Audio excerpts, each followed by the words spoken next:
Hi everyone. PT 365 के science tech के इस पोर्शन में आपका स्वागत है। सिविल्स रिकॉर्ड में हम लोग साइंस एंड टेक के ऑलरेडी पीटी 365 के 6 पार्ट्स कवर कर चुके हैं। ये लास्ट पार्ट होगा।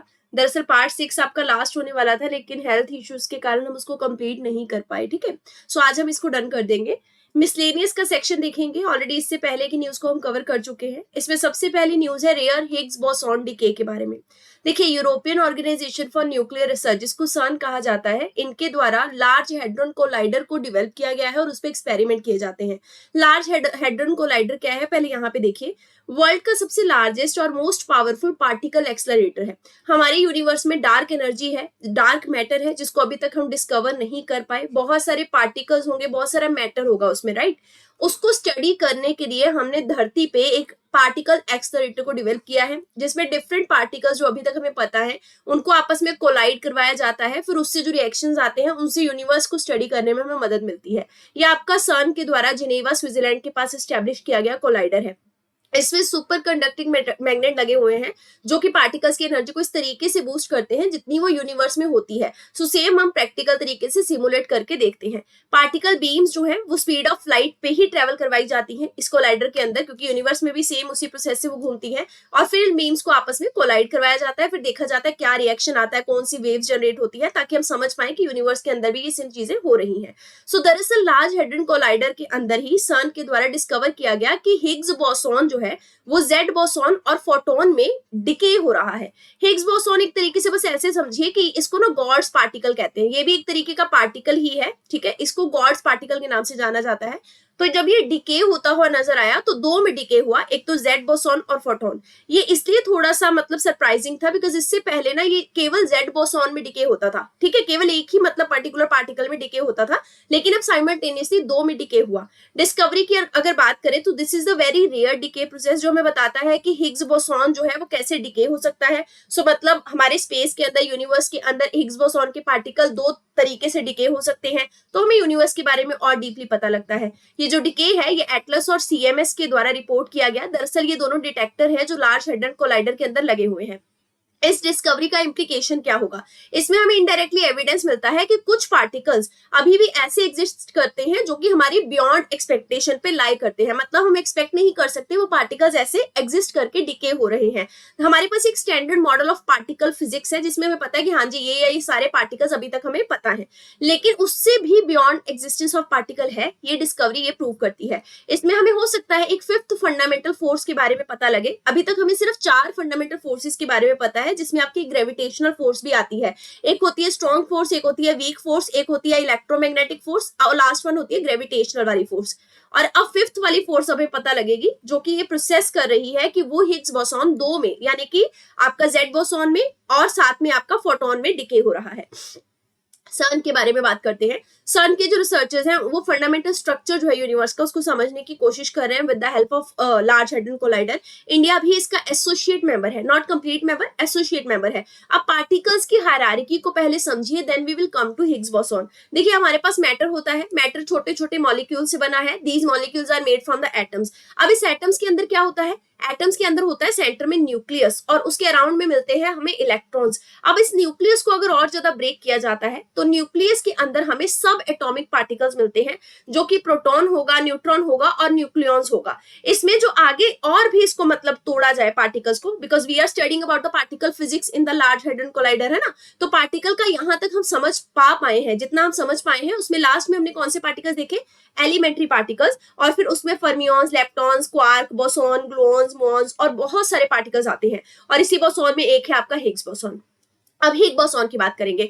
Obviously this is the sub atomic particle. यहाँ पे हमने कैटेगरी के अंदर देखा 1960 में एक फिजिस्ट थे जिनका नाम था पीटर हिग्स। उनके द्वारा इसको पहली बार थ्योराइज किया गया था। ये गॉड पार्टिकल है। दरअसल कहा यह जाता है कि एक फोर्स को कैरी करता है, मतलब ये पार्टिकल जो है ये एक फोर्स एक्सपीरियंस करता है।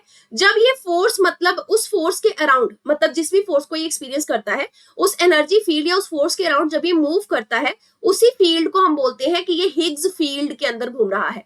तो ऐसे समझिए कि एक एनर्जी की फील्ड है या एनर्जी की एक फोर्स है जिसमें ये पार्टिकल जब भी आके टकराएगा तो हम कहेंगे कि ये पार्टिकल हिग्स फील्ड के अंदर आ गया, और ये हिग्स फील्ड के अंदर आया तो इसको बोलेंगे हिग्स बोसॉन पार्टिकल बन गया। फॉर एग्जाम्पल, अगर कोई इलेक्ट्रॉन आता है, कोई भी पार्टिकल आ सकता है, जैसे इलेक्ट्रॉन आ सकता है, फर्मियोन्स आ सकता है, इलेक्ट्रॉन्स आ सकता है, प्रोटॉन आ सकता है, कोई भी पार्टिकल जैसे ही वो आपका एनर्जी फील्ड में आएगा, कौन सी एनर्जी फील्ड में, हिग्स एनर्जी फील्ड में आएगा, तो जो भी इफेक्ट ये एक्सपीरियंस करेगा उस इफेक्ट से इस पे जो भी इंटरेक्शन का असर होगा उससे हम बोलेंगे कि अब ये हिग्स बोसॉन पार्टिकल बन गया। सो हिग्स बोसॉन पार्टिकल ऐसा नहीं है कोई डिफरेंट काइंड ऑफ पार्टिकल है, वो एक पार्टिकल जो हिग्स बोसॉन के फील्ड में आकर इंटरेक्शन करता है उसी को हिग्स बोसॉन पार्टिकल कहा जाता है। इसकी प्रॉपर्टीज के बारे में बात किया जाए तो आपकी 125.35 गीगा इलेक्ट्रॉन वोल्ट की इसका मास होता है। इसका जो स्पिन है वो ये एक स्केलर पार्टिकल है, ठीक है। बट आपने वेक्टर और स्केलर क्वांटिटीज के बारे में सुना होगा, जरा मुझे कमेंट में इसका डिफरेंस बताइए। ये बेसिक आपका साइंस 6th क्लास की साइंस में ये डिफरेंस लिखा हुआ है। स्केलर पार्टिकल है, इसका 0 स्पिन होता है, कोई भी एंगुलर मोमेंटम इसका नहीं होता, लाइफ टाइम इसका बहुत शॉर्ट होता है और ये रैपिडली डिके कर जाता है। जैसे मैंने बोला कि पहले ये डिके करता था इन सम पर्टिकुलर पार्टिकल्स, जैसे या तो जेड बोसोन में डिके होगा या सिर्फ फोटोन में, लेकिन अब साइमल्टेनियस डिके हो रहा है। तो नॉर्मली ये डिके किसमें होता था, पेयर ऑफ फोटोन्स में या पेयर ऑफ डब्ल्यू या पेयर ऑफ जेड बोसोन में, लेकिन रिसेंट डिस्कवरी में ये दो मतलब ऑपोनेंट काइंड ऑफ पार्टिकल्स में डिके हो रहा है, जैसे कि फोटोन और जेड बोसोन की सिंक्रोनाइजेशन में। अब standard model of particle physics क्या है जिससे ये वाला डिस्कवरी डेविएट कर रहा है? देखिए, standard model of particle physics के हिसाब से हमारे पास 12 फंडामेंटल मेटल पार्टिकल हैं जिनको हम लोग क्वार्क कहते हैं, और इसमें प्रोटॉन और न्यूट्रॉन आते हैं, लेप्टॉन्स भी आते हैं, मतलब लेप्टॉन्स की कैटेगरी में केवल इलेक्ट्रॉन आएंगे। इसमें हमें ये समझ लगता है कि फोर्स जो है वो कैसे पार्टिकल्स को कैरी करती है और ये पार्टिकल्स किस तरीके से फिर आगे चल के बड़े ग्रुप यानी कि बोसॉन ग्रुप के साथ कैटेगराइज हो जाते हैं, और फिर क्वार्क्स और लेप्टॉन्स को ये कैसे इन्फ्लुएंस करते हैं। मतलब क्वार्क्स और लेप्टॉन्स में हमने देखा ना प्रोटॉन, न्यूट्रॉन और इलेक्ट्रॉन आ रहे हैं, तो ये क्वार्क और लेप्टॉन के जो बेसिक आपके एलिमेंट्स या पार्टिकल्स है, ये जैसे ही हिग्स फील्ड में जाते हैं ये किस तरीके से बोसॉन के ब्रॉडर ग्रुप में कैटेगराइज हो जाते हैं, ये हमें मॉडल ऑफ पार्टिकल फिजिक्स बताता है। ये भी बताता है कि हमारे पास अभी तक 4 फंडामेंटल फोर्सेस है नेचर की, जिनमें से 3 को हम समझ पाए हैं, है ना, except that of gravitational force, जिसके बारे में हम अभी कुछ ज्यादा नहीं जानते। बाकी 3 forces we know it very well, जैसे इलेक्ट्रोमैग्नेटिज्म, स्ट्रॉन्ग फोर्स और वीक फोर्स हो गया। नेक्स्ट रिलेटेड डेवलपमेंट में है आपका चिरल बॉस लिक्विड। जो यूएसए और चाइना के फिजिस्ट हैं, इन्होंने एक डिस्कवरी करी है कि हमारे पास एक न्यू स्टेट ऑफ मैटर आया है जिसका नाम है चिरल बॉस लिक्विड स्टेट। देखिए, हमारे पास जो मैटर का स्टेट है वो अभी तक कौन कौन सा था, सॉलिड, लिक्विड, गैस और लास्ट वन इज प्लाज्मा। अब ये नया डिस्कवरी हुआ है chiral Bose liquid state. Researchers ये कह रहे हैं कि ये एक सुपर स्मॉल क्वांटम स्केल का लिक्विड स्टेट ऑफ मैटर है। इसमें क्या किया जाता है, मतलब 2 लेयर्स होती है कुछ स्पेशल मटेरियल की, जिनको बहुत क्लोजली आपस में लेके आया जाता है और बहुत लो टेम्परेचर पे, मतलब एब्सोल्युटली 0 काइंड ऑफ टेम्परेचर पे इन 2 लेयर्स को आपस में क्लोज किया जाएगा। जैसे ही एक दूसरे के क्लोज आएंगी तो ये एक फ्रस्ट्रेटिंग मशीन की तरह काम करेंगी, क्योंकि दोनों सेमीकंडक्टर, बाइलेयरिंग सेमीकंडक्टर के बीच में मतलब कुछ ना कुछ फंक्शनिंग जो है वो जनरेट होगा। तो इसी से ये स्टेट ऑफ मैटर बनता है। इसमें क्वांटम स्टेट ऑफ मैटर में मैटर इस तरीके से बिहेव करता है कि जैसे ना तो सॉलिड बिहेव करता है, ना लिक्विड, ना फिर गैसियस। इसके अलावा पार्टिकल का जो इंटरेक्शन होता है इन स्टेट के बीच में, जो नई हमने मतलब डिस्कवरी की है स्टेट की, इसमें इनफाइनाइट पॉसिबिलिटीज आती है। Particle interaction within this state can give rise to infinite possibility, जिसमें नई नई डिस्कवरीज हम कर सकते हैं। और फिर से मैं अब रिपीट करूंगी, पार्टिकल्स को हम सिर्फ स्टडी कर रहे हैं for understanding the dark matter, dark energy, क्योंकि उससे हमारे यूनिवर्स का स्टडी इजी हो जाएगा। नेक्स्ट बात करेंगे नैनोफोटोनिक इलेक्ट्रॉन एक्सेलरेटर के बारे में। साइंटिस्ट के द्वारा नैनोफोटोनिक इलेक्ट्रॉन एक्सेलरेटर, जो कि वर्ल्ड का स्मॉलेस्ट पार्टिकल एक्सेलरेटर है, इसको फायर्ड अप किया गया है। देखिए, मैंने आपको लार्ज हैड्रॉन कोलाइडर के बारे में बताया, जिसमें कि बहुत मतलब मेजर लेवल पे हम पार्टिकल्स को आपस में कोलाइड करवाते हैं, ठीक है, सन के अंदर जेनेवा में। यहाँ पे हम लोग नैनो पार्टिकल समझते हैं ना, नैनो फोटोन्स, मतलब बहुत छोटे लेवल के जो पार्टिकल्स है ना, उनको आपस में एक्सेलरेट करवा के उन पे एक्सपेरिमेंट कंडक्ट किया जाएगा।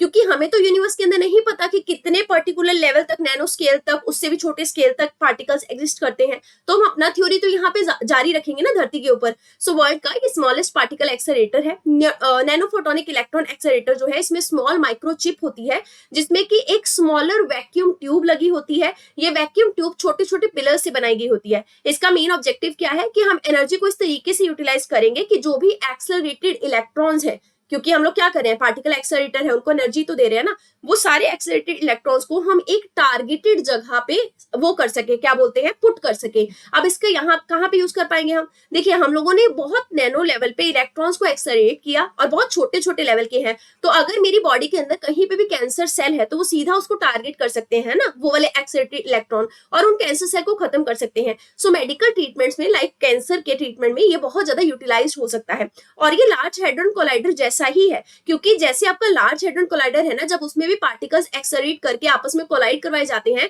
तो उसमें मैग्नेटिक फील्ड क्रिएट होता है। इन द सेम मैनर इसमें भी होता है। पार्टिकल एक्सेलरेटर एक वो डिवाइस है जिसमें कि हम लोग चार्ज्ड पार्टिकल्स जैसे कि प्रोटॉन और इलेक्ट्रॉन्स को बहुत ज्यादा स्पीड अप तरीके से चार्ज करते हैं, उसकी स्पीड को बढ़ा देते हैं, और इनकी स्पीड इतनी ज्यादा हो जाती है like close to the speed of light.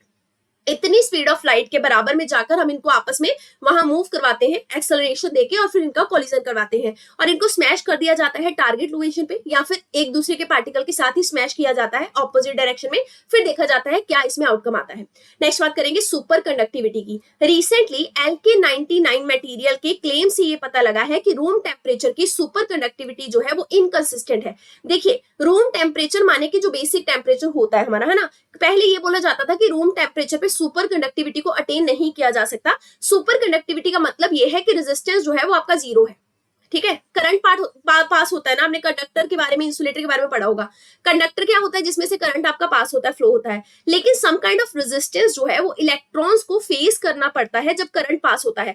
Current जैसे ए से लेके बी तक करंट पास करना है, तो यहाँ पे जितने भी इलेक्ट्रॉन्स है ना, मतलब जितने भी यहाँ पे एटम्स है अंदर, उनके अंदर इलेक्ट्रॉन इस तरीके से जंप करते करते करंट को पास करेगा। इलेक्ट्रॉन का फ्लो होगा तभी करंट पास होगा। तो जब ये इलेक्ट्रॉन का फ्लो होता है ना, तो इलेक्ट्रॉन का फ्लो ना स्ट्रेट डायरेक्शन में नहीं होता, up and down kind of direction में होता है। इसी को बोलते हैं ये है रेजिस्टेंस, क्योंकि वो सीधा फ्लो नहीं हो रहा, तो some kind of resistance is being generated जब इलेक्ट्रिसिटी प्रोड्यूस हो रही है। लेकिन सुपर कंडक्टिविटी के केस में क्या है, रेजिस्टेंस इज जीरो, तो बिल्कुल सीधे तरीके से, यूनिडायरेक्शनल तरीके से आपका करंट फ्लो हो पाएगा बिना किसी रेजिस्टेंस के। लेकिन इस सुपर कंडक्टिविटी को रूम टेम्परेचर पे पहले कहा जाता था अचीव नहीं किया जा सकता, लेकिन अब के केस में क्या है, अचीव किया जा सकता है। लेकिन जब अचीव किया गया तो ये बोला गया ये बहुत इनकंसिस्टेंट है, मतलब लगातार सुपर कंडक्टिविटी रह नहीं पा रही मटेरियल की एट द रूम टेम्परेचर। और एक चीज ध्यान दीजिएगा कि बहुत कम टेम्परेचर, मतलब बहुत ही काइंड ऑफ मतलब बहुत कम टेम्परेचर, माइनस में टेम्परेचर में चले जाइए, उतने टेम्परेचर पे आप सुपर कंडक्टिविटी को अटेन कर सकते हैं। अब ध्यान से सुपर कंडक्टिविटी के फिनोमिना को समझिए। ये वो फिनोमिना है जिसमें कुछ सर्टेन मेटल्स ऐसे होते हैं जिनमें जीरो इलेक्ट्रिकल रेजिस्टेंस होता है और इनका मैग्नेटिक फील्ड जो है वो एक्सपेल हो जाता है, मतलब इसमें मैग्नेटिक फील्ड फैल जाता है जब हम इन मटेरियल्स को कूल करते हैं, ठंडा करते हैं बिलो क्रिटिकल टेम्परेचर। एक क्रिटिकल टेम्परेचर से भी कम टेम्परेचर, कूलिंग का टेम्परेचर इसको प्रोवाइड करना पड़ता है मटेरियल को, ताकि वो सुपर कंडक्टर बन सके। अब मैंने मान लिया क्रिटिकल टेम्परेचर TC है, तो क्रिटिकल टेम्परेचर यानी कि TC पे क्या होता है, जो आपके मटेरियल्स है वो सडनली एक नॉर्मल कंडक्टिंग स्टेट से सुपर कंडक्टिंग की स्टेट में चले जाते हैं। इसी में हमें देखने को मिलता है मेजनर इफेक्ट। मेजनर इफेक्ट क्या है कि इसमें आपके जो सुपर कंडक्टर है उनमें से मैग्नेटिक फील्ड एक्सपेल होने लग जाता है। ये कब होता है, जब आपका सुपर कंडक्टर जो है वो TC एक क्रिटिकल टेम्परेचर से भी और ज्यादा ठंडा किया जाता है, उसको कूलिंग स्टेज में लेके जाया जाता है, तब ये मैग्नेटिक फील्ड भी जो है वो एक्सपेल करता है। अब यहाँ ध्यान से समझिए, ये TC आपका क्रिटिकल टेम्परेचर है, यहाँ पे रेजिस्टेंस है। क्रिटिकल टेम्परेचर पे एक पॉइंट पे आपका जाके जो रेजिस्टेंस है वो बिल्कुल खत्म हो जाएगा और ये मटेरियल सुपर कंडक्टर की तरह बिहेव करेगा। लेकिन वही जो normal non super conductive metal होते हैं उसमें रेजिस्टेंस लगातार जो है वो चलता रहेगा। रेजिस्टेंस में आपका कोई मतलब वो नहीं रहेगा कि रेजिस्टेंस जीरो हो जाएगा, ठीक है, ये चीज ध्यान रखनी है। इसको डिस्कवर किया गया था हैके कैमेरन वॉन्स के द्वारा 2011 में। करंटली सुपर कंडक्टिविटी को, जैसा मैंने कहा, we can only achieve at very low temperature. Room temperature पे तो ऐसा था कि इट वॉज नॉट पॉसिबल, लेकिन अब पॉसिबल है, but still it is inconsistent. तो मोर देन 250 डिग्री का सेल्सियस बिलो जीरो, इस पे आप सुपर कंडक्टिविटी को अचीव कर सकते हैं। And certain material exhibit this property, वो मटेरियल है मर्करी, लेड, एल्यूमिनियम, टिन और नाइट्रोबियम, उसके अलावा एटसेट्रा। अब देखिए जीरो रेजिस्टेंस कैसे अचीव होता है। नॉर्मल कंडीशन में क्या होता है, जो भी इलेक्ट्रॉन, जैसे मैंने बोला, इलेक्ट्रॉन जब फ्लो होगा किसी भी नॉर्मल कंडक्टर से तो उसको रेजिस्टेंस का सामना करना पड़ेगा जब भी वो मूव करेगा, यानी कि उसके एक एटम से दूसरे एटम में उसका शिफ्टिंग होगा, है ना, इंटरेक्शंस के दौरान। मतलब मटेरियल में जो इंटरेक्शन हो रहा है उसमें जब इलेक्ट्रॉन मूव करेगा तो उसमें कुछ ना कुछ रेजिस्टेंस रहेगा। लेकिन सर्टेन मेटल्स में जब टेम्परेचर को हम लो कर देते हैं बिलो क्रिटिकल लेवल, यानी कि बहुत ठंडा कर दिया टेम्परेचर को, उस टाइम पे जो इलेक्ट्रॉन है वो रेजिस्टेंस को नहीं कर पाता, मतलब रेजिस्टेंस नहीं होती है उस इलेक्ट्रॉन में। तो इस तरीके से मान के चलिए कोई आपका मान के चलिए कोई मटेरियल है ना, मान के चलिए मटेरियल है अब जब सुपर कंडक्टर बनेगा तो जो आपके इलेक्ट्रॉन्स हैं वो बिल्कुल सीधे तरीके से यहाँ से मूव करेंगे, कोई बिना रेजिस्टेंस के। ये कैसे मूव करते हैं? दरअसल इस केस में क्रिटिकल लेवल से जब आपका बिलो टेम्परेचर हो जाता है, इलेक्ट्रॉन जो है वो एक दूसरे के साथ पेयर कर लेते हैं बहुत लूज मैनर में। ये पेयर को हम बोलते हैं आपका कूपर पेयर, ठीक है। तो ये जो कूपर पेयर है, इस केस में इलेक्ट्रॉन आपस में बंध गए। जब वो आपस में बंध गए तो यूनिडायरेक्शनल तरीके से फ्लो करेंगे विदाउट कंसिडरिंग एनी रेजिस्टेंस। तो जो आपके इंडिविजुअल इलेक्ट्रॉन होते हैं कूपर पेयर में जो बंधे हुए होते हैं, ये स्कैटर नहीं हो पाते। जैसा मैंने बोला, जंप करते थे ना पहले, इलेक्ट्रॉन रेजिस्टेंस उसी को कहते थे। ये स्कैटर नहीं होंगे लैटिस वाइब्रेशन के कारण, मतलब ये ऊपर नीचे नहीं होंगे। तो पासिंग इलेक्ट्रॉन जो है वो सीधा सीधा मटेरियल से अनइम्पेडेड तरीके से बिना किसी बाधा के पास होने लगेंगे और सुपर कंडक्टिविटी रिप्रेजेंट होगी और आपका जीरो रेजिस्टेंस हमें नजर आएगा। यहाँ पे देखिए टेम्परेचर आपका क्रिटिकल टेम्परेचर से क्या हो गया है, ज्यादा हो चुका है। तो यहाँ पे देखिए टीसी से आपका मतलब टेम्परेचर जो है वो बढ़ चुका है। यहाँ पे ये लिखा था कि temperature is lowered below critical level. यहाँ पे देखिए temperature is lowered below critical level और यहाँ पे temperature is more than critical level. जब मोर देन क्रिटिकल लेवल है तो ये जो बीच के आपके मतलब अब हो सकते हैं मटेरियल है वो इंपीड कर रहा है इसको, तो ये कुछ इस तरीके से जाएगा, अदरवाइज ये कुछ इस तरीके से जाएगा, ठीक है। ये मेजर इफेक्ट है और मेजर इफेक्ट में जैसा मैंने बोला यहाँ पे मैग्नेटिक फील्ड भी आपका एक्सपल होगा। अब बात करेंगे super conductivity at room temperature की, जो कि इनकंसिस्टेंट है क्योंकि हमें लो टेम्परेचर पे अभी तक नजर आई है कि अच्छे से वो कैपेबल है खुद को सस्टेन करने को लेकर। रूम टेम्परेचर सुपर कंडक्टर एक वो मटेरियल है जिसमें कि सुपर कंडक्टिविटी जो है वो आपको एग्जिबिट होती हुई नजर आएगी, लेकिन कि टेम्परेचर जो रहेगा वो अबव 0 डिग्री रहेगा। लेकिन अभी हमने देखा कि रूम टेम्परेचर पे ये चीज स्टे नहीं कर पाती ज्यादा देर तक, क्योंकि 0 डिग्री से कम का बहुत लो टेम्परेचर होगा जब सुपर कंडक्टिविटी सस्टेन कर पाएगी। लेकिन हमने इसको अचीव किया था कि अबव 0 डिग्री भी सुपर कंडक्टिविटी आ सकती है, लेकिन still it is not being consistent. Room temperature पे सुपर कंडक्टिविटी को पाना या ऑब्टेन करना मतलब बहुत सारे फैक्टर्स पे एक तरीके से बोल सकते हैं डिपेंड करता है। तो और इसको अचीव करना बहुत टफ होता है क्योंकि उस टाइम पे हमें जो एक्सट्रीम प्रेशर कंडीशन चाहिए होती है वो नहीं मिल पाती मटेरियल को, जिसके कारण रेजिस्टेंस रहता ही है। कूपर पेयर नहीं बन पाते तो रेजिस्टेंस रहता ही है इलेक्ट्रॉन को लेके, क्योंकि टेम्परेचर हाई है और कूपर पेयर बनने के लिए टेम्परेचर क्या चाहिए, लो चाहिए। रूम टेम्परेचर पे थर्मल एनर्जी काफी हाई होती है, जिसके कारण इलेक्ट्रॉन्स जो होते हैं वो कूपर पेयर बनाने के लिए कैपेबल नहीं हो पाते हैं और इस एनर्जी बैरियर को ओवरकम नहीं कर पाते। जब तक कूपर पेयर नहीं बनेगा तब तक आपका सुपर कंडक्टिविटी अटेन नहीं हो पाएगा। रूम टेम्परेचर सुपर कंडक्टिविटी ज्यादातर बोला जाता है कि ज्यादा एफिशिएंट हो सकती है क्योंकि इसको अचीव करना बहुत इजी है। 0 डिग्री से ऊपर के टेम्परेचर पर तो easily we can do that, right. So इसमें मोर एफिशिएंट पावर जनरेट हो सकती है जो हमारे क्वांटम कंप्यूटर्स के लिए काफी ज्यादा बेनिफिशियल हो सकती है। सुपर कंडक्टिविटी जो रूम टेम्परेचर पे हम अचीव कर सकते हैं तो उसके क्या क्या एप्लीकेशन होंगे। सबसे पहले तो एनर्जी, हाई एफिशिएंसी वाली एनर्जी जो है वो प्रोड्यूस होगी, सुपर कंडक्टिंग जनरेटर वगैरह हो गए। हेल्थ की बात करें तो बेटर मैग्नेटिक रेजोनेंस इमेजिंग या फिर बेटर एमआरआई हम कर सकते हैं। ट्रांसपोर्ट में फायदा होगा, मैग्नेटिक लेविएशन, मैग्लेव ट्रेन बनती है ना, मैग्नेटिक लेविएशन ट्रेन यानी कि मैग्नेटिक प्रॉपर्टीज को यूज करते हुए ट्रेन जो है वो ट्रैक पे मूव करती है। ये मैग्लेव ट्रेन टेक्नोलॉजी जो है ये कम कॉस्ट में हम डेवलप कर सकते हैं। इसके अलावा जो एक्सेलरेटर और न्यूक्लियर मैग्नेटिक रेजोनेंस वाले एक्सपेरिमेंट्स हैं जैसे लार्ज हैड्रॉन कोलाइडर का एक्सपेरिमेंट, इनमें आसानी से इसको यूज किया जा सकता है प्रॉपर्टी को। रिलेटेड डेवलपमेंट की बात करेंगे, सबसे पहले देखेंगे सेमीकंडक्टर। मिनिस्ट्री ऑफ इलेक्ट्रॉनिक्स और आईटी कमेटी के द्वारा रिकमेंड किया गया है कि इंडिया सेमीकंडक्टर रिसर्च सेंटर जो है वो सेटअप करना चाहिए। सेमीकंडक्टर एक सब्सटेंस होता है जिसकी कुछ स्पेसिफिक इलेक्ट्रिकल प्रॉपर्टी होती है जिसकी वजह से ये कंप्यूटर्स और इलेक्ट्रॉनिक डिवाइस में यूज किया जाता है। इसकी प्रॉपर्टी कंडक्टर और इंसुलेटर के आसपास में होती है, मतलब उन्हीं की जैसी प्रॉपर्टी को ये रिफ्लेक्ट करता है। इसमें डायोड, इंटीग्रेटेड सर्किट, ट्रांजिस्टर आते हैं क्योंकि सेमीकंडक्टर से ये सारी डिवाइसेस बनाई जाती हैं। टाइप्स की बात करें तो एन टाइप होते हैं और पी टाइप होते हैं। जिन्होंने साइंस बैकग्राउंड से पढ़ा होगा उनको तो बहुत डिटेल में ये चीज पता होगी। बस ये ध्यान रखिए, एन टाइप सेमीकंडक्टर में जो करंट फ्लो होता है ना किसी भी डिवाइस से, वो इलेक्ट्रॉन्स के कारण होता है फ्लो, ठीक है। नेगेटिवली चार्ज इलेक्ट्रॉन रीजन बनते हैं करंट को फ्लो करवाने का। पी टाइप सेमीकंडक्टर में जो आपका करंट फ्लो होता है वो कैसे होता है, वो होल्स के कारण होता है क्योंकि इलेक्ट्रॉन जो है वो जंप करके बाहर निकल जाता है और होल क्रिएट कर देता है। उन्हीं होल्स के मूवमेंट से इलेक्ट्रिसिटी जनरेट होती है। एलिमेंटल सेमीकंडक्टर वो होते हैं जिनमें की सिंगल स्पीशीज ऑफ एटम को यूज किया जाता है, जैसे सिलिकॉन को यूज कर लिया, जर्मेनियम, टिन को यूज कर लिया। कंपाउंड में क्या होगा, दो से ज्यादा एलिमेंट्स को यूज किया जाता है उनको बनाने के लिए, जैसे गैलियम आर्सेनाइड को यूज कर लिया। अब बात करेंगे रियर अर्थ एलिमेंट्स की। Hyderabad based national geophysical research institute है जिनके द्वारा large deposit 15 rear earth elements के आंध्र प्रदेश के अनंतपुर डिस्ट्रिक्ट में डिस्कवर किए गए हैं।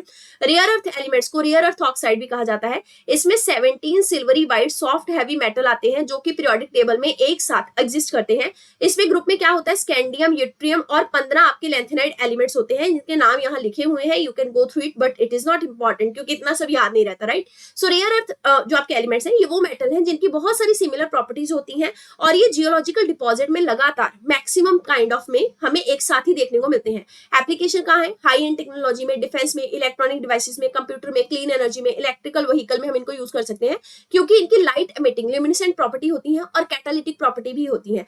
कुछ और डेवलपमेंट में साइंटिस्ट जो है Institute of Minerals and Material Technology Bhubaneswar Odisha के, इन्होंने एस्टिमेट किया है कि quantity of rare earth element जो है वो ज्यादातर रेड मड से डिस्कवर की जा सकती है।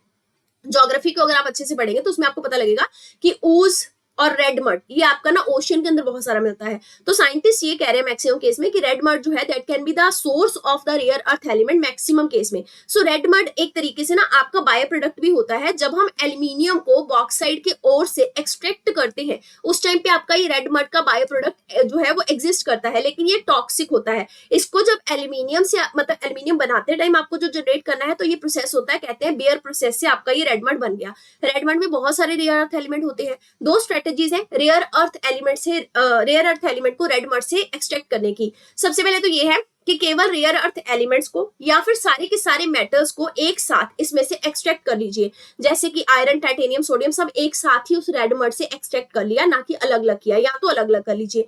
अब बात करेंगे वेनेडियम की। जियोलॉजिकल सर्वे ऑफ इंडिया ने डिस्कवर किया है कि वेनेडियम जो है वो गल्फ ऑफ खंबात गुजरात में पाया गया है।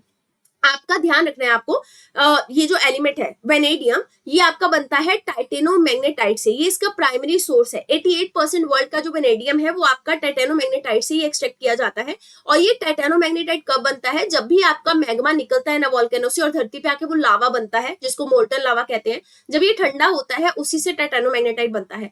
फर्स्ट रिपोर्ट जो है वेनेडियम अक्रेंस की वो कहाँ पे मिली है? ऑफशोर सेडिमेंट्स ऑफ इंडिया में, क्योंकि गल्फ ऑफ खंबात क्या है? ऑफशोर का ही तो एरिया है ना, तो वहां पे इंडिया में ये पहली बार डिस्कवर हुआ है। अब वेनेडियम की बात करें तो इसका सिंबल भी होता है, एटॉमिक नंबर इसका 23 है। इसको ट्रांजिशन मटेरियल भी कहा जाता है, ट्रांजिशन मेटल का मतलब ये है कि पीरियोडिक मेटल जब हम स्टडी करते हैं तो उनके दोनों साइड्स में ये ब्रिज के तरीके में ट्रांजिशन करने वाले मेटल्स की कैटेगरी में आता है। वेनेडियम के रिजर्व्स के बारे में बात करेंगे। ग्लोबली ब्राजील जो है वो वर्ल्ड का लार्जेस्ट एक्सपोर्टर है वेनेडियम का। 1/4 ऑफ द टोटल एक्सपोर्ट जो है वो इसी से किया जाता है, ब्राजील से। इसके बाद सेकंड रशिया है, नेक्स्ट आपका साउथ अफ्रीका है। चाइना में हाईएस्ट वेनेडियम रिजर्व और प्रोडक्शन 2022 में देखने को मिला। इंडिया के अंदर कर्नाटका, महाराष्ट्र, ओडिशा जो है वहां पे वेनेडियम के खूब सारे रिजर्व है। 2021 में वेनेडियम का रिजर्व अरुणाचल प्रदेश में भी पाया गया। वेनेडियम रेडॉक्स फ्लो बैटरी की बात करेंगे। ये एक रिचार्जेबल फ्लो बैटरी होती है जिसमें वेनेडियम के आयन को यूज करके इलेक्ट्रिसिटी को स्टोर किया जाता है और एक्टिव मटेरियल के तौर पे वेनेडियम यूज होता है। अब ये कैसे करती है? 2 इलेक्ट्रोलाइट टैंक्स होते हैं, उनमें एनर्जी को स्टोर कर दिया जाता है। ये जो टैंक्स होते हैं ये आपस में कनेक्ट किए होते हैं। वेनेडियम का इसमें मतलब यूज किया जाता है। वेनेडियम का एक स्पेशल कैरेक्टरिस्टिक है कि ये डिफरेंट स्टेजेस ऑफ ऑक्सीडेशन के हिसाब से एनर्जी को स्टोर करता है। तो हर एक इसमें 4 स्टेज यूज होती है। चारों स्टेजेस के अंदर डिफरेंट इलेक्ट्रिकल चार्ज जो है वो आते हैं और स्टोर करते हैं एनर्जी को। सो आपकी ये जो बैटरी है इसकी लोअर एनर्जी डेंसिटी होती है। एनर्जी डेंसिटी का मतलब क्या है कि ये कितनी एनर्जी को स्टोर कर सकता है as compare to the weight, तो ज्यादा एनर्जी स्टोर नहीं कर सकता। लिथियम आयन बैटरीज के कंपेरिजन में ज्यादा एनर्जी डेंसिटी वाली पाई जाती है। इसका लाइफ स्पैन जो है वो काफी लॉन्ग होता है। लार्ज स्केल के इंडस्ट्रियल ऑपरेशन के लिए काफी ज्यादा फायदेमंद हो सकती है। इसका इनिशियल कॉस्ट काफी हाई है। अब बात करेंगे वेनेडियम की फिर से, तो वेनेडियम जो है वो 30 क्रिटिकल मिनरल्स जो इंडिया के द्वारा आइडेंटिफाई किए गए हैं उनमें से एक है। अर्थ के क्रस्ट में पाया जाने वाला एबंडेंट एलिमेंट है। इसकी अक्रेंस की बात की जाए तो फ्री एलिमेंट के तौर पर नेचर में ये बहुत रेयरली मिलता है। इसके अलावा 65 डिफरेंट मिनरल्स जो मिलते हैं हमें, जैसे मैग्नेटाइट, वेनेटाइट, इन सब के साथ ही जरूर मिलता है। इसको कैसे डिटेक्ट किया जा सकता है? सन की जो रेज होती है उसको स्टडी करते हैं हम लोग स्पेक्ट्रोस्कोपिकली के द्वारा, उसके द्वारा ही इसको चेक किया जा सकता है। और लाइट जो होती है ना डिफरेंट स्टार्स की, उसके द्वारा भी इसको डिटेक्ट किया जा सकता है। ये बॉक्साइड में, फॉसिल फ्यूल के डिपॉजिट में और मेटेराइट्स में भी कहीं ना कहीं थोड़े परसेंटेज में पाया जाता है। वेनेडियम को स्लैग से डिस्कवर किया जा सकता है। ये स्लैग कैसे हम लोग बिल्ड करते हैं? देखिए, जैसे ही वेनेडिफेरस मैग्नेटाइट और जो है उससे हम आयरन या फिर स्टील का प्रोडक्शन करते हैं, उससे जो वेस्ट निकलता है दैट इज कॉल्ड स्लैग, उसी स्लैग में वेनेडियम पाया जाता है। इसके अलावा मेनी एंड प्रोडक्ट जो ऑर्गेनिक मटेरियल्स के होते हैं, जैसे कोयले का हो गया, क्रूड ऑयल, ऑयल शेल, टार सैंड, इन सब में भी आपका वेनेडियम जो है वो निकलता है। इसकी प्रॉपर्टी होती है कि अपनी टेंसाइल इसकी प्रॉपर्टी होती है कि ये स्टील की जो टेंसाइल स्ट्रेंथ है उसको इंक्रीज कर सकता है और स्टील को और ज्यादा मजबूत बना सकता है, जिसकी वजह से ऑटोमेशन में, एरोस्पेस इंडस्ट्री में इसका काफी ज्यादा यूज है। फिजिकल प्रॉपर्टी देखें तो ये हार्ड होता है, सिल्वरी ग्ले ग्रे मेटल होता है, डक्टाइल होता है, मतलब इजीली इसको कूट कूट के तारे बनाई जा सकती है। मेलेबल होता है, पतली पतली शीट्स बना सकते हैं इसको पीट के। रेजिस्टेंस होता है, कोरोजन मतलब इसमें जंग वगैरह नहीं लगती। वाटर और ऑक्सीजन के साथ रिएक्ट नहीं करता रूम टेम्परेचर पे। इसके एप्लीकेशंस की बात करें तो न्यूक्लियर रिएक्टर में इसको यूज किया जा सकता है, क्योंकि ये न्यूट्रॉन एब्जॉर्बिंग की प्रॉपर्टी जो है वो इतनी ज्यादा कैरी नहीं करता, तो न्यूट्रॉन को इतना ज्यादा एब्जॉर्ब नहीं करता, बिकॉज न्यूक्लियर रिएक्टर में न्यूट्रॉन तो चाहिए होता है ना जब भी एनर्जी बनानी है। कैटलिस्ट के तौर पे इसको यूज किया जा सकता है। मेडिसिन में डायबिटीज के लिए इसको यूज किया जा सकता है। एरोस्पेस में तो डेफिनेटली इसको यूज किया जाता है, क्योंकि स्ट्रॉन्ग आपका स्टील बना सकता है। अब लैब ग्रोन डायमंड की बात करेंगे। रिसेंटली इंडियन प्राइम मिनिस्टर के द्वारा यूएसए में विजिट किया गया, उस टाइम पे उन्होंने 7.5 कैरेट का eco friendly lab grown diamond जो है वो यूएसए की फर्स्ट लेडी को रिप्रेजेंट किया। देखिए, लैब ग्रोन डायमंड मतलब लैब के अंदर बनाया गया, नेचुरल डायमंड आपका माइन करके निकाला जाता है। पहले तो दोनों का डिफरेंस समझिए। जो आपका लैब ग्रोन डायमंड है ना, उसमें किसी तरीके की मिट्टी या फिर इंप्योरिटी नहीं होती, लेकिन नेचुरल में होती है। लैब ग्रोन वाला ज्यादा अफोर्डेबल है, लेकिन नेचुरल एक्सपेंसिव है, क्योंकि नेचुरल को तो माइन करने के लिए बंदे लगेंगे ना, और कहाँ मिले कहाँ नहीं मिले इसका सोर्स पता नहीं है। और आपका लैब ग्रोन डायमंड जो है उसमें एनवायरमेंट को डैमेज नहीं होता, लेकिन नेचुरल डायमंड की एक्सट्रैक्शन या फिर उसकी माइनिंग के दौरान वाटर पॉल्यूशन बहुत होता है। लैब ग्रोन डायमंड जो है इसका गारंटीड ओरिजिन है और इसको ट्रैक किया जा सकता है कहाँ से बना। नेचुरल डायमंड जो है ये दरअसल कन्फ्लिक्टेड रीजन में, दो देशों के बीच में कहीं पे सोर्स हो सकता है, कलेश होगा, है ना, ये सब इस कन्फ्लिक्टेड एरियाज में पाए जाते हैं।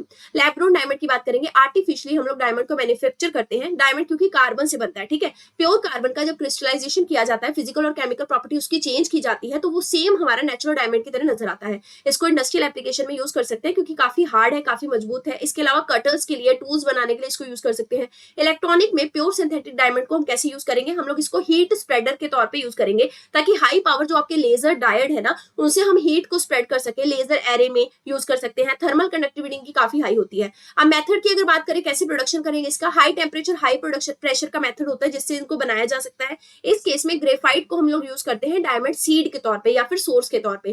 केमिकल वेपर डिपोजिशन मेथड से इसको बना सकते हैं। गवर्नमेंट ने ऑलरेडी 5% का जो टैक्स है ना लैब ग्रोन डायमंड पे, उसको एलिमिनेट कर दिया है। नेक्स्ट बात करेंगे जायंट मैग्नेटो रेजिस्टेंस के बारे में। हाल फिलहाल में नोबेल लॉरेट एंड्रे गेम के द्वारा डिस्कवर किया गया कि ग्रेफीन जो है उसमें जायंट मैग्नेटो रेजिस्टेंस की प्रॉपर्टी रूम टेम्परेचर पे देखने को मिली है। अब ये होती क्या है? जायंट मैग्नेटो रेजिस्टेंस का मतलब ये है कि इलेक्ट्रिकल रेजिस्टेंस जो है कंडक्टर की, वो दरअसल मैग्नेटिक फील्ड की वजह से इफेक्ट हो रही है। मतलब कंडक्टर कितना इलेक्ट्रिसिटी को रेजिस्ट करेगा ये डिपेंड करेगा मैग्नेटिक फील्ड पे। अब ये मैग्नेटिक फील्ड किसका होगा? एडजेसेंट मटेरियल्स का, जिन मटेरियल से आप कंडक्टर बना रहे हैं।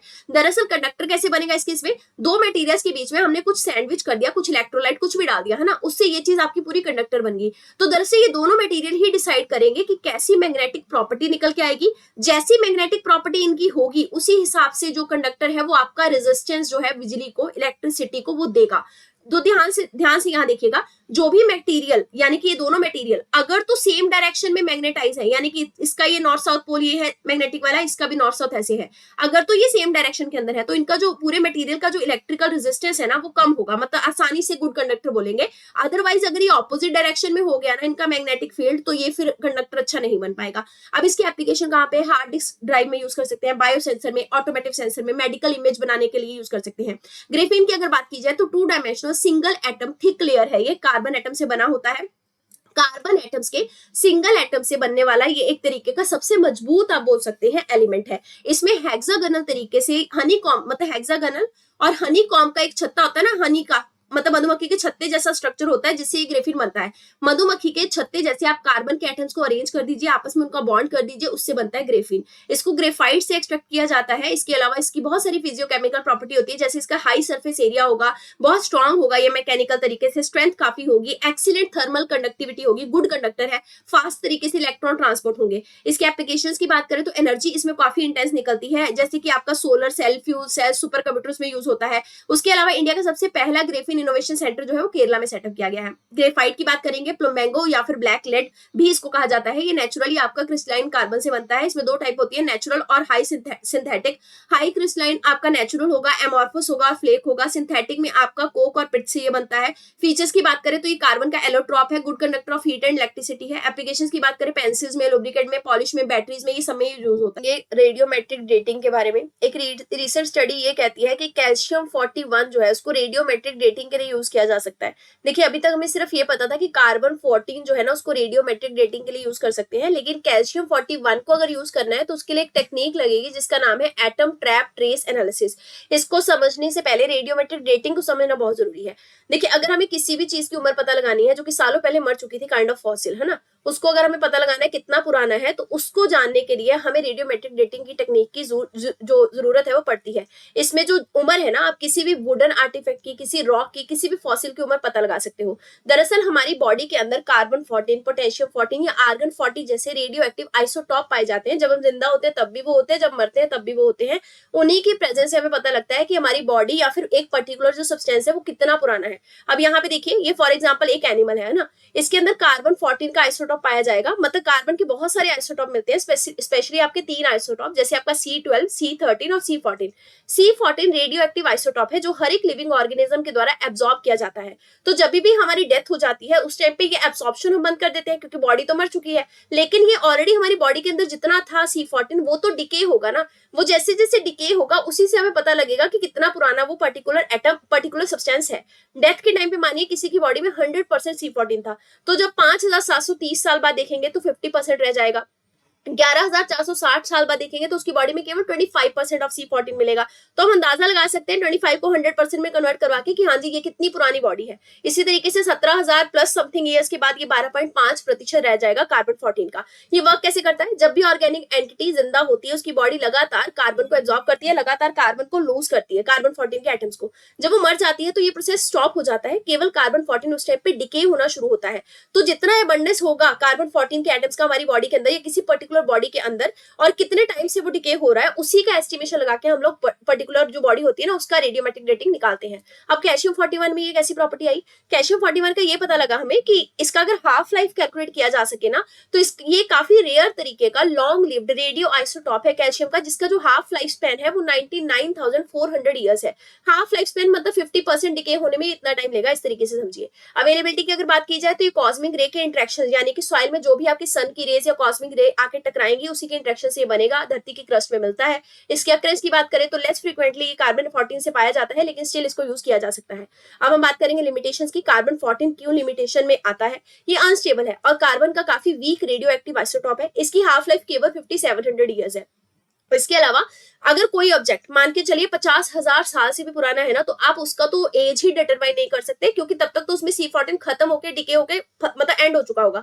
तो ये मोस्ट एबंडेंट आइसोटॉप है कार्बन का, पर लेकिन काफी ज्यादा वीक है। इसके अलावा C12 नाम का भी एक आइसोटॉप हमारी बॉडी के अंदर पाया जाता है, लेकिन ये C12 जो है ना, C12 से लेके C14 तक के जो भी आपके कार्बन एटम है ये काफी स्टैटिक है, लेकिन इनकी उम्र जो है, हाफ लाइफ स्पैन वो बहुत ज्यादा कम है, जिसकी वजह से हम पुराने ऑब्जेक्ट्स का उम्र जो है वो तय नहीं कर सकते। और नॉन लिविंग थिंग्स की उम्र को भी हम लोग इसमें आइडेंटिफाई नहीं कर सकते। जैसे रॉक वगैरह की अगर उम्र पता करनी हो ना तो C14 से नहीं की जा सकती, ये चीज ध्यान रखेंगे। अब बात करेंगे draft national strategy for robotics के बारे में। देखिए ये स्ट्रेटजी मिनिस्ट्री ऑफ इलेक्ट्रॉनिक्स द्वारा रिलीज की गई है। रोबोटिक टेक्नोलॉजी में जैसे हम रोबोट्स को कंस्ट्रक्ट करेंगे, उनका ऑपरेशन करेंगे, उनका डिजाइन करेंगे, वो सब आता है। इसमें रोबोट्स को हम लोग कैटेगराइज करेंगे इंडस्ट्रियल, सर्विस और मेडिकल रोबोट्स में। मिनिस्ट्री ऑफ इलेक्ट्रॉनिक्स इसकी इंप्लीमेंटिंग एजेंसी होगी। तेलंगाना पहला स्टेट बना है पूरे कंट्री का जिसने की स्टेट लेवल पे रोबोटिक फ्रेमवर्क जो है वो निकाला है। रोबोटिक्स की एप्लीकेशन हर एक जगह में, चाहे हेल्थ में हो, उनको सर्जरी करने के लिए काम लाया जा सकता है, टेलीमेडिसिन के एरिया में यूज होंगे, मैन्युफैक्चरिंग में, वेयर हाउसिंग ऑटोमेशन में, इंडस्ट्रीज में यूज कर सकते हैं, नेशनल सिक्योरिटी में, डिफेंस के लिए, माइन डिटेक्शन के लिए यूज कर सकते हैं, एग्रीकल्चर में क्रॉप में अगर स्प्रे करना है मतलब उसका मिनरल्स का, वो सब उससे कराया जा सकता है। अब रिलेटेड डेवलपमेंट में अगर देखें तो रोबोटिक प्रोसेस ऑटोमेशन लैब जो है ये मिनिस्ट्री ऑफ इलेक्ट्रॉनिक्स के द्वारा इनॉग्रेट की गई है। दरअसल इसको फ्यूचर स्किल प्राइम प्रोजेक्ट के अंदर बनाया जा रहा है। ये प्रोजेक्ट में फंडिंग मिनिस्ट्री ऑफ इलेक्ट्रॉनिक्स ही दे रही है। ये जो प्रोजेक्ट है ये बताता है कि किस तरीके से जो टॉप 10 इमर्जिंग टेक्नोलॉजी है, जैसे AI हो गया, इंटरनेट ऑफ थिंग्स हो गया, ब्लॉकचेन हो गया, इनमें कैसे हम लोग अपस्किलिंग और रीस्किलिंग कर सकते हैं different kind of human system की। इसके अलावा रोबोटिक प्रोसेस ऑटोमेशन के बारे में बात करें तो इसको सॉफ्टवेयर रोबोटिक्स भी कहा जाता है। इसमें हम लोग इंटेलिजेंट ऑटोमेशन टेक्नोलॉजी को यूज करते हैं। जो काम पहले ह्यूमंस किया करते थे, मतलब repetitive kind of office task, वो अब एक तरीके से रोबोट कर पाएगा। इसमें एप्लीकेशन, प्रोग्रामिंग इंटरफेस और यूजर इंटरफेस का इंटरेक्शन करवा के हम लोग रोबोट से रेपिटेटिव टास्क करवा सकते हैं। अब बात करेंगे हाइब्रिड नैनो पार्टिकल की। हाइब्रिड नैनो पार्टिकल या नैनो हाइब्रिड पे स्टडी की गई है, जिसमें बोला गया है कि गोल्ड और कॉपर सल्फाइड से जो बने हुए आपके हाइब्रिड नैनो पार्टिकल के ऑब्जेक्ट्स हैं, उनसे कैंसर सेल को क्योर किया जा सकता है। अब ये कैंसर सेल को कैसे इसमें क्योर किया जाएगा? या तो इनकी प्रॉपर्टी जो है हीटिंग वाली उसको यूज करेंगे, या फिर ये साउंड वेव्स को जो डिटेक्ट करने की प्रॉपर्टी रखते हैं ना, उससे हम कैंसर सेल को टारगेट कर पाएंगे। नैनो हाइब्रिड क्या होते हैं? दरअसल इसका जो साइज है वो 8 नैनोमीटर से भी कम का साइज होता है, और इसमें 2 डिफरेंट नैनो पार्टिकल्स जो है उनको मिलके ये हाइब्रिड बनाए जाते हैं। नैनो पार्टिकल मटेरियल कौन से होते हैं? जिनका रेंज 1 to 100 नैनोमीटर के आसपास होता है। ये देखिए नैनो हाइब्रिड कैसे वर्क करेगा। पहले ऐसे समझिए इसका मैकेनिज्म क्या है। सबसे पहले तो बीमारी को डायग्नोस करेगा, है ना। इसकी फोटो एकॉस्टिक प्रॉपर्टी है, मतलब ये लाइट भी इमिट करता है और साउंड को भी डिटेक्ट करता है। इसी प्रॉपर्टी के कारण हम बॉडी में अगर नैनो हाइब्रिड को छोड़ेंगे तो ये लाइट को अब्सॉर्ब करेगा, साथ में अल्ट्रासाउंड की वेव जो है उसको जनरेट करेगा। ट्रीटमेंट कैसे करेंगे? इसी फोटोथर्मल प्रॉपर्टी से हम लोग क्या करेंगे, इसमें हीट प्रोड्यूस करेंगे, क्योंकि इसको बॉडी में इंजेक्ट कर दिया, उसी हीट से ये सीधा सीधा ट्यूमर सेल या कैंसर सेल को मार देगा। ये रिएक्टिव ऑक्सीजन स्पीशीज भी प्रोड्यूस करते हैं और इसके अलावा ये ट्यूमर सेल के लिए काफी ज्यादा टॉक्सिक होते हैं, इसलिए कैंसर को क्योर कर सकते हैं। नैनो पार्टिकल्स जो है ये ट्रिगर किए जाते हैं ताकि ये हीट को प्रोड्यूस कर सके बॉडी में जाकर, और हीट को प्रोड्यूस करने के साथ साथ उनमें हीट प्रोड्यूस करने के लिए लाइट दी जाती है। ये लाइट कैसे देंगे? एंडोस्कोपी के थ्रू, और फिर एंडोस्कोपी से जैसे ही लाइट जाएगी कैंसर सेल को पहचान लेंगे, उनकी स्क्रीनिंग कर लेंगे और सीधा सीधा उनको किल कर देंगे।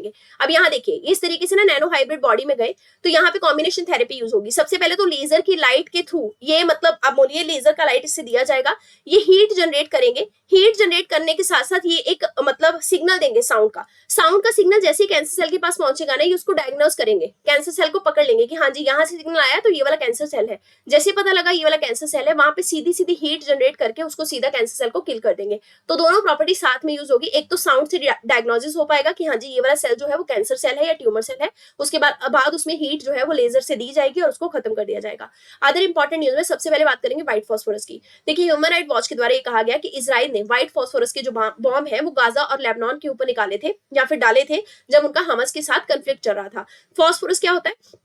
एक वैक्सी येलोइश कलर का केमिकल होता है जिसकी बहुत ही गंदी लहसुन जैसी गार्लिक जैसी स्मेल होती है। इसको मिलिट्री में यूज किया जाता है, अलग अलग तरीके के ना जो एमिनेशन या हथियार बनाए जाते हैं जिनमें आग लग सके उसमें इसको यूज करते हैं।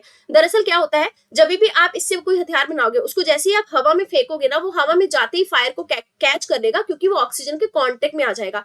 अच्छा ध्यान जरा, साइंस की बेसिक एनसीईआरटी आपने पढ़ी होगी ना, उस बेसिक एनसीईआरटी में आपने पढ़ा होगा माचिस या फिर मैच स्टिक कैसे काम करती है। जो हमारी मैच स्टिक है उसमें भी हम लोग फास्फोरस को ही यूज करते हैं आग के लिए। इसके अलावा जो जब माचिस जलाते हैं ना, उसपे रेड कलर का जो होता है जिसपे माचिस को ऐसे फेरा जाता है, वो फॉस्फेट ही होता है एक्चुअल में। तो जैसे ही आपका फायर में मतलब एयर में आता है कांटेक्ट में, वैसे ही ये फायर प्रोड्यूस करता है। इसकी एप्लीकेशन की बात करें फर्टिलाइजर में, फूड एडिटिव में, क्लीनिंग कंपाउंड में भी इसको यूज करते हैं। व्हाइट फॉस्फोरस के इंपैक्ट में अगर देखा जाए तो इसमें काफी ज्यादा सीवियर डीप बर्न आता है, मतलब बहुत ज्यादा शरीर को नुकसान पहुंचा सकता है, बहुत ज्यादा टॉक्सिक होता है, बहुत ज्यादा कफिंग होती है इसमें, और हेडेक बहुत ज्यादा होता है। व्हाइट फॉस्फोरस के जो वेपन है वो बैंड नहीं है, लेकिन इनका सिविलियन एरिया में यूज करना भी सही नहीं है। और ये आपका एक केमिकल वेपन भी नहीं है। जब हम बात करते हैं ना केमिकल वेपन कन्वेंशन की, उसके अंदर इसको केमिकल वेपन डिक्लेयर नहीं किया गया है। इसकी वजह से इसका यूज अगर करते भी है ना तो किसी कंट्री के ऊपर कोई केस नहीं होगा। अब बात करेंगे सुपर क्रिटिकल कार्बन डाइऑक्साइड की। सुपर क्रिटिकल कार्बन डाइऑक्साइड की बात करेंगे। आईआईटी मद्रास के रिसर्चर्स के द्वारा सुपर क्रिटिकल कार्बन डाइऑक्साइड को एक गुड एजेंट माना गया है। जब भी किसी डिप्लीटिंग ऑयल या फिर गैस रिजर्वॉयर से ना आपको ऑयल को फ्लश आउट करना है तो इस सुपर क्रिटिकल कार्बन डाइऑक्साइड से वो चीज की जा सकती है। दरअसल ये कार्बन डाइऑक्साइड का एक फ्लूइड स्टेट है, लिक्विड काइंड ऑफ मानिए। इसको क्रिटिकल टेम्परेचर या फिर उससे अबव में अगर यूज करते हैं, क्रिटिकल प्रेशर देकर, तो ये लिक्विड के फॉर्म में आ जाता है। सो जैसे ही मतलब इसको यूज करके हम लोग मतलब उसमें डालेंगे ना गैस रिजर्वॉयर या फिर ऑयल रिजर्वॉयर के अंदर, तो ये ऑयल को तुरंत ही क्या कर देगा, फ्लश आउट कर देगा। साथ में वहां पे वो कार्बन डाइऑक्साइड तुरंत क्या हो जाएगा, कैप्चर हो जाएगा। तो कार्बन डाइऑक्साइड के सिक्वेस्ट्रेशन में या फिर ऑयल रिकवरी में भी इसका काम आ सकता है। टैंटलम की बात करेंगे। सो सतलुज रिवर जो है पंजाब के अंदर, उसके सैंड में टैंटलम नाम का एक एटम, टैंटलम नाम का जो मटेरियल है वो पाया गया है। दरअसल ये एक रेयर मेटल होता है, ग्रे कलर का होता है, हैवी होता है, बहुत हार्ड होता है। इसमें हाई कोरोजन रेजिस्टेंस है, मतलब इसको जंग नहीं लग सकता जल्दी, और केमिकल अटैक से भी ये कंप्लीटली इम्यून होता है। इसका मेल्टिंग पॉइंट काफी ज्यादा हाई है। इसको यूज कहां करेंगे, एरोप्लेन बनाने में, बायोमेडिकल में, न्यूक्लियर पावर प्लांट में। इसके अलावा ये प्लेटिनियम का क्या है, सब्स्टिट्यूट है। अब देखिए प्लेटिनियम का सब्स्टिट्यूट है, तो प्लेटिनियम जो है ये आपका यूज किया जाता है न्यूक्लियर पावर रिएक्टर में भी, तो इसका भी यूज हो सकता है टैंटलम का, है ना। हाइपरलूप की बात करेंगे। टाटा स्टील और टूटर हाइपरलूप। टूटर हाइपरलूप क्या है, ये एक डीप टेक स्टार्टअप है जो आईआईटी मद्रास के द्वारा ऑपरेट करवाया जाता है। इन्होंने एक एमओयू साइन किया है, साथ में ये बोला है कि ज्वाइंटली ये हाइपरलूप टेक्नोलॉजी के ऊपर काम करके उसको डेवलप करेंगे। हाइपरलूप का मतलब क्या होता है, ये एक प्रपोज्ड अल्ट्रा हाई स्पीड का ट्रांसपोर्टेशन सिस्टम है जो ग्राउंड के ऊपर चलता है पैसेंजर को एक जगह से दूसरी जगह पे पहुंचाने के लिए। इसमें जो स्पीड होती है ना वो 700 माइल्स एन आवर होती है। हाइपरलूप का जो कॉन्सेप्ट है ये मस्क और स्पेसएक्स के द्वारा निकाला गया था, प्रमोट किया गया था। इसमें 3 एलिमेंट होते हैं। एक तो ट्यूब होती है जो बहुत ही बड़ी होती है, जिसमें काफी ज्यादा लो प्रेशर होता है, मतलब उसको सील किया होता है, लो प्रेशर सिस्टम देके वैक्यूम ट्यूब की तरह बनाया होता है, बड़ी सी टनल के जैसे वो होगी, ठीक है। फिर पॉड होते हैं। पॉड क्या है, इसके अंदर कोच, मेट्रो को आप एक तरीके से एज्यूम कीजिए, ठीक है। मेट्रो में जैसे कोच है वैसे ही इसके अंदर पॉड्स बने होंगे। वो जो पॉड होंगे ना उनके ऊपर काफी ज्यादा एटमॉस्फेरिक प्रेशर दिया होगा और उसमें एयर रेजिस्टेंस जो है वो बिल्कुल भी नहीं होगा, तो क्योंकि वैक्यूम के अंदर है वो पॉड्स, तो एयर रेजिस्टेंस बिल्कुल नहीं होगा, जिसकी वजह से आप मैग्नेटिक प्रोपल्शन की प्रॉपर्टी को यूज करेंगे और फिर पैसेंजर को एक जगह से दूसरी जगह भेजेंगे। फिर लास्ट में टर्मिनल होगा। टर्मिनल हैंडल्स जो है ये पॉड बर्ड के अराइवल और डिपार्चर में होते हैं। बेनिफिट की बात करें तो काफी फास्ट स्पीड ऑफ ट्रांसपोर्टेशन बोला जाता है इसको। जितना आप एयरक्राफ्ट से एक जगह पे पहुंच सकते हैं दूसरी जगह पे, उससे दुगनी रफ्तार में इससे पहुंचा जा सकता है। पावर कंजप्शन काफी लो है, लो कॉस्ट ट्रांसपोर्टेशन सिस्टम है। इसके अलावा बैड वेदर की कंडीशन से इसको इम्यूनिटी प्राप्त है। अब अगली बात करेंगे हम लोग अपेंडिक्स में स्पेस मिशन और रिलेटेड डेवलपमेंट की। सबसे पहले इसरो के स्पेस मिशन देखेंगे।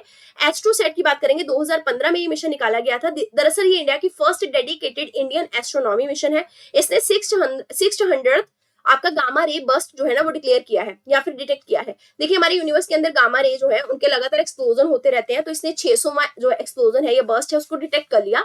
ये जो स्टडी करती है ना हमारे यूनिवर्स को, ये किसमें स्टडी करती है? एक्सरेज में, ऑप्टिकल में और यूवी बैंड्स के अंदर। देखिए विजिबल लाइट में केवल हम देख सकते हैं, लेकिन हमारे यूनिवर्स के अंदर तो हर तरीके की रेज घूम रही होंगी ना, तो यूनिवर्स को स्टडी करने के लिए हम लोग x ray, UV rays, optical rays सबका यूज करते हैं। अब बात करेंगे reusable launch vehicle autonomous landing mission के बारे में। 2023 में आपका ये मिशन आया था। दरअसल इसको reusable launching vehicle technology demonstration program के अंदर टेस्ट किया गया था। ये एक स्पेस प्लान है जिसमें हम लोग क्या करेंगे, ऑर्बिट में हमारा जो भी पर्टिकुलर सैटेलाइट है उसको भेजेंगे। दोबारा से वो सैटेलाइट छोड़ के जो पॉड होगा ना वो वापस आ जाएगा धरती पे, ताकि हम उसको दोबारा फिर से सैटेलाइट के लॉन्च में यूज कर सके।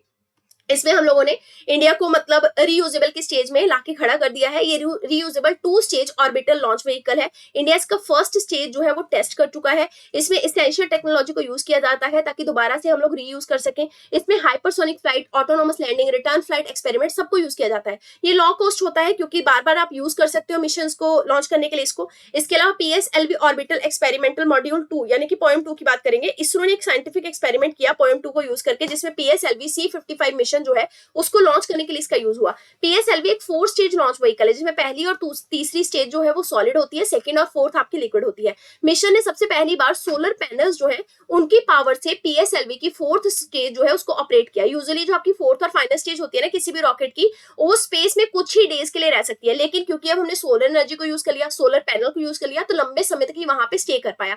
इसके अलावा PSLV में PSLV ऑर्बिटल एक्सपेरिमेंटल मॉड्यूल 2 का जो प्लेटफॉर्म है उसमें ऑर्बिट के एक्सपेरिमेंट भी किए जाते हैं। फाइनल स्टेज में इसको लगा के एक्सपेरिमेंट किए गए। पोएम क्या है? एक डेडिकेटेड नेविगेशन, गाइडेंस और कंट्रोल सिस्टम है जो कि एक ब्रेन की तरह काम करता है PSLV मिशन के लिए। पोएम जो है ये दरअसल पावर लेता है, पावर लेके ये आके PSLV के मिशन को पावर सप्लाई करता है ताकि वो सस्टेन कर सके। इसमें सोलर पैनल को माउंट किया जाता है, लिथियम आयन बैटरी को लगाया होता है पोएम के अंदर। अब बात करेंगे निसार की। NASA ISRO synthetic aperture satellite 2024 के लिए प्लान है। लो अर्थ ऑर्बिट में भेजी जाने वाली ये ऑब्जर्वेटरी होगी जिसमें कि 12 दिनों तक हम लोग ग्लोब को पूरे तरीके से स्टडी करेंगे, उसका मैप तैयार करेंगे। इसको नासा डेवलप कर रहा है। इसमें large imaging area, high precision और रेजोल्यूशन इमेज का कैमरा यूज किया जाएगा। एप्लीकेशन क्या है? जब पूरे धरती का मैप बन जाएगा, डिजास्टर मैनेजमेंट कर लो, चाहे क्रायोस्फेरिक ट्रैकिंग कर लो, कुछ भी कर लो। PSLV C56 की बात करेंगे। हाल फिलहाल में इसका लॉन्च जो है वो कंडक्ट किया गया। इसका 4th स्टेज जो है उसमें डी ऑर्बिटिंग एक्सपेरिमेंट किया गया। देखिए डी ऑर्बिटिंग क्या होती है? डी ऑर्बिटिंग जो है सैटेलाइट की, वो एक वो टेक्नोलॉजी है जिसमें आप एक पर्टिकुलर सैटेलाइट को एक पर्टिकुलर ऑर्बिट से बाहर निकाल सकते हो। तो बाहर निकालने का फायदा क्या है? मान के चलिए वो पर्टिकुलर सैटेलाइट आगे चल के किसी दूसरे सैटेलाइट से क्लैश होने वाला होता, कैसलर सिंड्रोम को क्रिएट कर देता, जो हमने पीछे पढ़ा था एक बार, है ना। तो ये सब चीजें वो करने से बच जाएगा, इससे नुकसान नहीं होगा, इसलिए डी ऑर्बिटिंग की जाती है। ये बेसिकली पैसिव हो सकती है या एक्टिव हो सकती है। पैसिव में हम लोग इंटीग्रेटेड स्पेसक्राफ्ट की मदद से उसको निकालते हैं। एक्टिव में क्या करते हैं? हम लोग सैटेलाइट को मूव करने के लिए ग्रेवियर्ड ऑर्बिट का यूज करते हैं। डी ऑर्बिटिंग एक्सपेरिमेंट जो है स्पेस में डेब्रिज या फिर स्पेस में होने वाले नुकसान से बचाने के लिए है। अब बात करेंगे नासा की मिशन की। नासा का सबसे पहले मार्स 2020। देखिए नासा का एक रोवर है परसिवरेंस रोवर। इसने ऑर्गेनिक मैटर डिस्कवर किया है मार्स के ऊपर। ये मार्स 2020 का ही मिशन है, उसी के अंदर ये रोवर भेजा गया था। इसमें हम लोगों ने एक शेरलॉक इंस्ट्रूमेंट यूज किया है। शेरलॉक इंस्ट्रूमेंट जो है ये डिटेक्ट करता है कि जेरो क्रेटर जो मार्स के ऊपर है उसमें ऑर्गेनिक मॉलिक्यूल कितने हैं। जो आपका शेरलॉक है इसमें अल्ट्रावायलेट लेजर लाइट को यूज करके मार्स के ऊपर ऑर्गेनिक मटेरियल डिटेक्ट किया गया है। मार्स का फीनिक्स लैंडर और क्यूरियोसिटी रोवर जो है उसने मार्स के ऊपर क्या किया है? कार्बन को डिटेक्ट किया है। इसके अलावा मार्स का oxygen in situ resource utilization experiment MOXIE जो है वो भी इसी का हिस्सा है, नासा का ही हिस्सा है। और मार्स के मिशन कौन कौन सी कंट्रीज के हैं? इंडिया का मंगलयान था, यूएसए का Mars reconnaissance orbiter and Mars Odyssey mission है, चाइना का Tianwen-1 है, यूरोपियन स्पेस एजेंसी का मार्स एक्सप्रेस है, यूएई का होप है। अब बात करेंगे स्टीरियो ए स्पेस स्पेसक्राफ्ट की, solar terrestrial relation observatory STEREO A spacecraft जो है ये सन और अर्थ के बीच में से पास हुआ है। ये फर्स्ट अर्थ फ्लाई बाई था 17 साल पुराने मिशन का। स्टीरियो जो है इसने क्या ट्रेस किया है कि किस तरीके से एनर्जी और मैटर का जो फ्लो है वो सन से अर्थ की तरफ होता है। अब बात करेंगे टेम्पो सैटेलाइट की, जिसका फुल फॉर्म है tropospheric emission monitoring of pollution. आम सी बात है, ट्रोपोस्फेयर के अंदर जो पॉल्यूशन है उसकी मॉनिटरिंग के लिए सैटेलाइट लॉन्च किया गया है। नॉर्थ अमेरिका ने ये एयर पॉल्यूशन को घंटों तक स्टडी करने के लिए लॉन्च किया। ये पहला अर्थ ऑब्जर्वेशन सैटेलाइट था जो नासा के द्वारा जियो स्टेशनरी ऑर्बिट पे भेजा गया ताकि हम लोग एयर पॉल्यूटेंट को चेक कर सकें। अब बात करेंगे इन्फ्यूज मिशन की, जिसका फुल फॉर्म है integral field ultraviolet spectroscope experiment mission. दरअसल ये मिशन जो है ये सिग्नस लूप की जो सिग्नस लूप का जो रीजन होता है ना उसकी स्पेक्ट्रोस्कोपिकली इमेज कैप्चर करने के लिए, याद कीजिए मैंने पीछे बताया ना स्पेक्ट्रोस्कोपिकली इमेज क्या होती है, जिसमें हम लोग सन को यूज करते हैं, सन की रेज को यूज करते हैं इमेज कैप्चरिंग के लिए। तो सिग्नस लूप क्या है, ये किसी भी स्टार का बचा हुआ भाग है, किसी भी स्टार का रेमिनेंट है जो कि मतलब एक टाइम पे वो स्टार सन से 20 गुना साइज का हुआ करता था लेकिन अब वो वैसा नहीं है, तो उसके रेमिनेंट भाग को हम बोलेंगे ये सिग्नस लूप है। तो फर्स्ट टाइम पे आप ultraviolet integral field spectrograph को यूज करके इस सिग्नस लूप को इमेज के तौर पे कैप्चर करेंगे इन्फ्यूज मिशन के अंदर। अब बात करेंगे वॉयगर 2 की। नासा ने एक सिग्नल डिटेक्ट किया है वॉयगर 2 मिशन से। ये वॉयगर 2 का जो मिशन था ये सोलर सिस्टम के जो बड़े वाले प्लैनेट है जैसे जुपिटर, सैटर्न, यूरेनस और नेपच्यून, जिनको जायंट प्लैनेट भी कहते हैं, उनको क्लोजली स्टडी करने के लिए भेजा गया था। लूसी मिशन की बात करेंगे। नासा का जो लूसी मिशन है उसने डिस्कवर किया है कि एस्ट्रॉइड डिनिकेश जो है वो एक्चुअली में एक बाइनरी सिस्टम है, मतलब वो दो एस्ट्रॉइड में से एक एस्ट्रॉइड है, मतलब बाइनरी सिस्टम के एस्ट्रॉइड का एक हिस्सा है। 2021 में लूसी मिशन को लॉन्च किया गया था। ये पहला स्पेस मिशन था जिसमें जुपिटर के ट्रोजन एस्ट्रॉइड को हम लोग एक्सप्लोर करने वाले थे। ट्रोजन्स क्या होते हैं, एक ग्रुप ऑफ स्मॉल बॉडीज होते हैं या मान के चलिए सोलर सिस्टम का ही एक हिस्सा होते हैं, टुकड़ा होते हैं। जैसे आपके एस्ट्रॉइड है ना, एस्ट्रॉइड के जैसे ही होते हैं लगभग, लेकिन ये सन को जो है वो ऑर्बिट करते हैं। सन को ऑर्बिट करने के लिए जुपिटर जिस तरीके से सन के अराउंड घूमता है ना, उसी के जुपिटर के ही अराउंड घूमते घूमते सन को पूरा फॉलो अप करते हैं झुंड बना के। अब बात करेंगे ईल्स के बारे में, यानी कि एक्सोबायोलॉजी एक्सटेंट लाइफ सर्वेयर की। इसका डायग्राम यहाँ दिया गया है, देखिए ये सांप जैसा है। नासा ने ईल्स को एक तरीके से स्नेक शेप रॉबोट को यूज किया है। ये वर्सेटाइल रॉबोट है जो ऑटोनोमस तरीके से कहीं पे भी घुस के किसी भी चीज की अननोन डेस्टिनेशन पे जाके उसका डिटेक्शन कर सकता है, अपने तरीके से डिसीजन ले सकता है। अब किसी भी मतलब ऐसी लोकेशन पे भेजना हो जहां इंसान नहीं घुस सकते, वहां इसको भेजा जा सकता है। पेस मिशन की बात करेंगे। नासा जो है वो पेस मिशन को 2024 में लॉन्च करेगा, जिसका फुल फॉर्म है प्लैंकटन एरोसोल क्लाउड और ओशियन इकोसिस्टम मिशन। मिशन जो है दरअसल ग्लोबल एटमॉस्फेरिक और ओशियनिक ऑब्जर्वेशन में काम आएगा। मतलब हम लोग एटमॉस्फेयर को ऑब्जर्व कर सकते हैं ताकि हम लोग हेल्थ देख सकें धरती की कैसी है। ओशन को ऑब्जर्व करेंगे ताकि वहां पे प्लैंकटन जो है, जो बेसिक एक तरीके से बायोलॉजी का ओशियन का कॉम्पोनेंट है, बेसिक आप बोल सकते हैं प्राइमरी प्रोड्यूसर है, उनको भी इससे स्टडी किया जा सकता है। अब हम बात करेंगे कुछ और स्पेस एजेंसीज की जिनके मिशन के बारे में देखेंगे। सबसे पहले यूक्लिड मिशन की बात करेंगे। यूरोपियन स्पेस एजेंसी ने इसको लॉन्च किया है। यूक्लिड मिशन का मेन पर्पस क्या था, डार्क मैटर और डार्क एनर्जी को कॉस्मिक मिस्ट्रीज को सॉल्व करने के लिए इन्वेस्टिगेशन करना। ये 3D मैप बनाएगा यूनिवर्स का। इसके अलावा इसमें टेलीस्कोप यूज किए गए हैं जो कि विजिबल लाइट में कैप्चर करेंगे पर्टिकुलर यूनिवर्स की प्रॉपर्टीज को। कैसिनी मिशन की बात करेंगे। नासा, यूरोपियन स्पेस एजेंसी और इटालियन स्पेस एजेंसी का ये कंबाइंड मिशन है। देखिए कैसिनी क्या है, कैसिनी आपका सैटर्न का एक तरीके से मून है। सैटर्न तो जानते हैं ना, शनि ग्रह, उसका मून है। कैसिनी स्पेसक्राफ्ट जो है उसने ये पाया है कि आपका जो एनकेलेड्स है ना उसके ऊपर वाटर गीजर्स हैं और उन वाटर गीजर्स के अंदर फॉस्फोरस है। फॉस्फोरस जो है वो किसी भी डीएनए का बिल्डिंग ब्लॉक होता है, तो हो सकता है आगे चल के सैटर्न पे लाइफ मिल जाए हमें।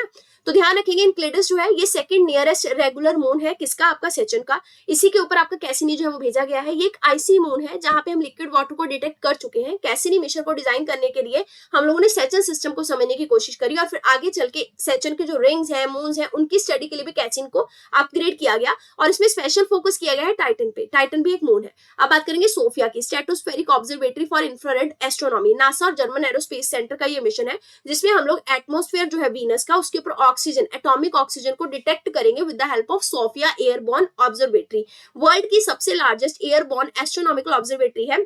इसमें इसको स्ट्रेटोस्फेयर के ऊपर उड़ाया जाएगा। लेयर्स होती है ना, ट्रोपोस्फेयर, स्ट्रेटोस्फेयर, उसमें उड़ाया जाएगा। ये 99% तक अर्थ के इंफ्रारेड का ब्लॉकिंग जो प्रॉपर्टी है, अर्थ इंफ्रारेड भेजती है ना लॉन्ग इंफ्रारेड को धरती से वापस, उस प्रॉपर्टी को यूज करके ना ये धरती को भी स्टडी करेगी, साथ ही साथ इंफ्रारेड रेज में यूनिवर्स को भी स्टडी करेगी, जिससे हम एटमॉस्फेयर जो है वीनस का उसमें ऑक्सीजन डिटेक्ट कर पाएंगे। बात करेंगे त्यांगोंग स्पेस स्टेशन की। चाइना ने इसको लॉन्च किया है। चाइना ने शेंजू 16 स्पेसक्राफ्ट जो है वो इसमें यूज किया, जिसमें 3 एस्ट्रोनॉट और एक इसमें सिविलियन भी है, उसको त्यांगोंग स्पेस स्टेशन पे भेजा गया। इसको हेवनली पैलेस भी कहते हैं। चाइना का ये नया परमानेंट स्पेस स्टेशन है।